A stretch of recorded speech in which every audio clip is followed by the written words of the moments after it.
कहीं मेरे प्रोग्राम से नुकसान होने का अंदेशा इसलिए रोका जा रहा है। कैसा नुकसान हो जाए? मैं अमन की बात कर रहा हूँ, वो नफरत की बात कर रहे हैं, तो नफरत की बात लोग नकार देंगे। अमन की बात जो एक रहेंगे सेफ रहेंगे नारा था उस पे आपत्ति है? हुकूमत बेईमानी पर इस वक्त मैं दिखा दूं आपको, मौलाना को यहाँ पर अभी फिलहाल रोक लिया गया है। थाना निजामुद्दीन का स्टाफ यहाँ है, SHO ACP सब यहाँ पर मौजूद हैं और मौलाना तौकीर रज़ा की ये तस्वीर आप अपने स्क्रीन पर देख रहे हैं, जहाँ पर इनको फिलहाल रोका गया है। अब यहाँ से डिटेन करके कहाँ लेकर जाएंगे या क्या करेंगे ये अभी तो तय नहीं है, लेकिन फ़िलहाल की ये भी स्थिति ये है। इस C10 मकान में जिस जगह मौलाना रहते हैं वहाँ की ये तस्वीर है। मौलाना निकल कर के आए तो उनको रोका गया। दिल्ली पुलिस का स्पेशल ब्रांच हो, सेंट्रल पैरामिलिट्री फोर्स हो या कुछ, चारों तरफ से यहाँ पर इसी तरह बैरिकेड करके पुलिस की डिप्लॉयमेंट को बढ़ाया गया है। दो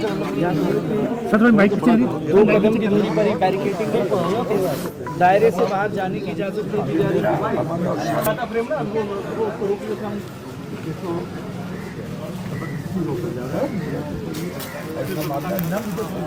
इसी वजह से मुझे रोका जा रहा है, लेकिन मैं यार क्यों इतना फोन कर रहे हो यार? या तो मुझे सर नहीं जा पाए सर, एक मिनट आखिरी में बचाओ।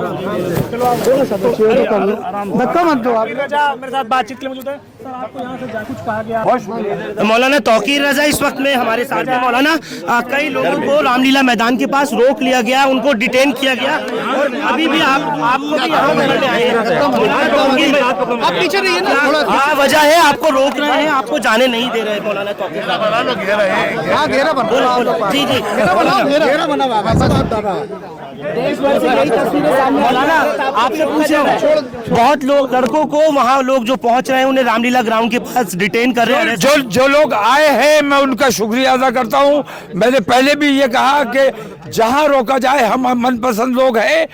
कानून अपने हाथ में नहीं लेना है और पुलिस की मजबूरी है। पुलिस सरकार के इशारे पर काम करती है, अंग्रेज़ों के इशारे पर पहले काम करती थी, आज इन काले अंग्रेज़ों के हाथ में सत्ता है। तो हमेशा सच्चे हिंदुस्तानी, देश प्रेमी हिंदुस्तानियों पर लाठियां और गोलियां चलाई गई है, वही सिलसिला आज भी है। तो अमन का मुजाहरा करे, शांति का मुजाहरा करे और जहां रोका जाए वहां रुक जाए, दुरूद शरीफ का विरोध करे। आपको रोका क्यों गया? सवाल ये परमिशन रद्द क्यों की गई है? ये सवाल पुलिस को देना चाहिए, इनसे सवाल किया जाना चाहिए और ये सवाल हुकूमत से किया जाना चाहिए। इसका जवाब मैं नहीं दे सकता। मैं अमन की बात कर रहा हूँ, सरकार नफरतों की बात कर रही है। तो मेरे उनके एजेंडे को, मेरे प्रोग्राम से नुकसान होने का अंदेशा था, इसलिए मुझे रोका जा रहा है। कह रहे हैं आपने उसमें लिखा कि दिल्ली घेराव, अगर दिल्ली घेराव लफ्ज नहीं लिखा होता तो हम इजाजत दे देते। दिल्ली घेराव ये पुलिस की तरफ से आपको बता दिल्ली घेराव मेरा नेक्स्ट स्टेप है और उस पर मैं कायम हूँ कि आज अगर मुझे मेरा प्रोग्राम रद्द किया गया है तो अपनी इसी मांग के साथ, अगर 15 दिन में मान ली जाती है मेरी मांग, तो मैं क्या मांगे मौलाना? इन गुस्ताखों की, मलगूनों की गिरफ्तारी होनी चाहिए जिन्होंने गुस्ताखियां की हैं और सख्त कानून बनाया जाना चाहिए ताकि आइंदा कोई इस किस्म की हरकत ना कर सके। ये हिंदुस्तान के लिए, हिंदुस्तान के अमन के लिए ये मैं मांग कर रहा हूँ और इन मांगों पर अमल नहीं किया गया तो आज हमें रोका जा रहा है। हम रुक भी रहे और अपने लोगों से अपील भी की कि जहाँ रोका जाए वहाँ रुक जाओ, लेकिन हमारी मांग नहीं मानी गई, हमें कोई जवाब नहीं दिया गया। तो अब जब हम आएंगे तो रुकेंगे नहीं और पार्लियामेंट का घेराव जरूर किया जाएगा। मौलाना, बरेली में और इस वक्त में संभल में कशीदा मौलाना बहुत ज्यादा बवाल हुआ जिस तरीके से संभल में खास तौर से हुआ इस टाइम में, क्या कुछ कहना है आपका? नहीं, मुझे उस पर कुछ नहीं कर रहा है। मैं सिर्फ इतना कहता हूँ कि मुसलमान हक परस्त है, हक की बात करता है, बातिल की मुखालफत करता रहा है और बातिल की मुखालफत जब बेईमानी होगी मुसलमान इसी तरह रिएक्ट करेगा। ईमानदारी से देश चलाइए, प्रदेश चलाइए, कहीं से कोई रिएक्शन नहीं होगा, लेकिन बेईमानी की जाएगी तो उसका जवाब दिया जाएगा और देना चाहिए। अब हम घर में बैठे रहने के लिए तैयार नहीं है। जो बेईमानियां हो रही हैं इनका जवाब दिया जाएगा। हम सड़कों पर आकर अपनी कुर्बानी देने, अपनी जान देने को तैयार हैं, गिरफ्तारी देने को तैयार हैं, जेल जाने को तैयार हैं। किसी भी किस्म की कुर्बानी की जरूरत है, हम तैयार हैं, लेकिन बेईमानों के खिलाफ, बेईमानों के सामने सर झुकाने को तैयार नहीं है। बहुत खुदा इस वक्त में आप देख सकते हैं कि मौलाना को यहाँ पर इनके जो रेजिडेंस है C10 निजामुद्दीन, यहीं पर ही अभी फिलहाल नज़रबंद किया गया है, यानी इनको रोक दिया गया और अब साफ तौर पर कह दिया गया है कि इनको यहाँ से जाने की इजाज़त नहीं है। हालांकि जो इत्तेहाद मिल्लत काउंसिल से ताल्लुक़ रखने वाले लोग हों वो, ये जो आशिक, इस वक्त में आप देख सकते हैं कि मौलाना को यहाँ पर इनके जो रेजिडेंस है C10 निजामुद्दीन, यहीं पर ही अभी फ़िलहाल नज़रबंद किया गया है, यानी इनको रोक दिया गया और अब साफ तौर पर कह दिया गया है कि इनको यहाँ से जाने की इजाज़त नहीं है। हालांकि जो इत्तेहाद मिल्लत काउंसिल से ताल्लुक़ रखने वाले लोग हों वो, ये जो आशिकान रसूल हों वो सब यहाँ पर पहुँचे हुए हैं और किसी तरीके से चाहते हैं कि मौलाना जो है वो एक मरतबा आएँ फिर से और इनसे मुलाकात करें। आप लोगों को जाने की बिल्कुल इजाज़त नहीं दे रहे हैं और आप लोग इस चीज़ को लेकर के तैयारी में थे। कई लोग यूपी से और अलग अलग जगहों से आ रहे हैं, लेकिन फिलहाल अब रोक दिया गया है और मौलाना को यहीं डिटेन कर लिया गया है। हाँ, तो इस बारे में ये जो आप देख रहे हैं, सीधी सादी बात है कि जिस तरह से मुसलमान और उसके अलावा दीगर अक़वाम को भी हिंदुस्तान में मजहबी आज़ादी है और जो फंडामेंटल राइट्स हैं उसमें हमारी मजहबी आज़ादी है। संविधान हमें पूर्णतः मजहबी आज़ादी के साथ रहने, अपने मज़हब के प्रचार करने और मजहबी इमारत को तामीर करने की इजाज़त देता है। अब अगर ऐसे दौर में संविधान के मौजूद रहते हुए और जमहूरियत के ज़िंदा रहने के बावजूद भी अगर हमें अपनी बात रखने से रोका जा रहा है, तो जाहिर सी बात है ये हमारा अपमान नहीं, ये संविधान का अपमान है। ये मौलाना का यहाँ पर इस वक्त में रोके जाना, तो किस तरह से आप इस चीज़ को देख रहे हैं और जब भी इसके बावजूद लोग जो हैं वो यहाँ तक पहुँच गए हैं? देखिए, रामलीला मैदान में इससे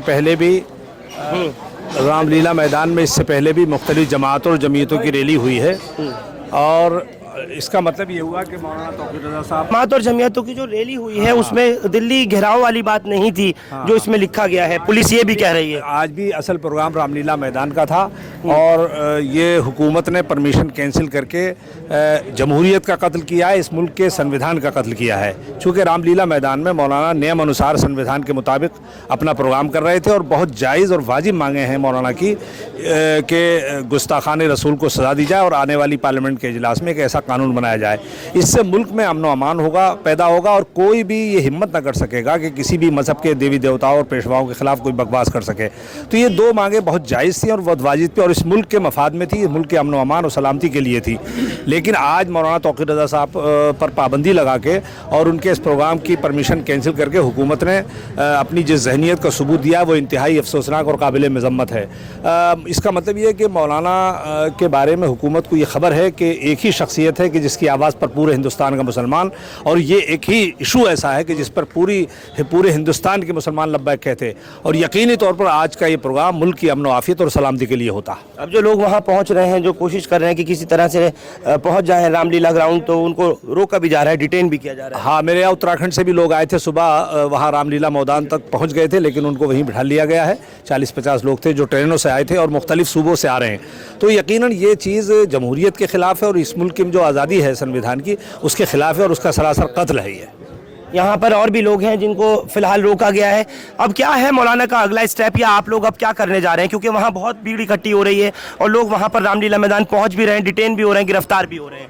देखिए, हज़रत मौलाना तौक़ीर रज़ा साहब का निर्देश था तमाम लोगों के लिए कि हमारी लड़ाई पुलिस से नहीं है, हमारी लड़ाई गवर्नमेंट से है। हम गवर्नमेंट से अपनी मांगे रखना चाहते थे, इसलिए रामलीला ग्राउंड मौलाना तौक़ीर रज़ा साहब जा रहे थे। लेकिन क्योंकि दिल्ली पुलिस द्वारा हमें यहाँ रोक दिया गया है और जाने नहीं दिया जा रहा, तो हम कहीं ना कहीं कानून का सम्मान करते हुए, दिल्ली पुलिस द्वारा हमें रोका गया तो हम यहाँ अभी रुके हुए हैं। तो क्या अभी बात चल रही है? क्या बात चल रही है? अभी अधिकारियों से बात चल रही है, हो सकता है कि वहाँ जाए, लेकिन हमारे मैसेज यही है आपके चैनल के माध्यम से लोगों को कि जहाँ भी आपको पुलिस रोकती है, दिल्ली में आप जहाँ भी एंटर होते हैं पुलिस रोकती है, तो आप वहाँ रुक जाएं और रुक कर वहाँ बैठ जाएं, दुरूद शरीफ पढ़ें और आप अपना विरोध दर्ज करा के अपने घरों को वापस शांतिपूर्ण तरीके से वापस चलें। यूपी में खास तौर से बरेली हो, संभल हो, मुरादाबाद वगैरह हो, जहाँ से लोगों की मूवमेंट दिल्ली के लिए है, कोई ट्रेन से, कोई बसों से, किसी तरह से यहाँ पर पहुँच रहे हैं, उन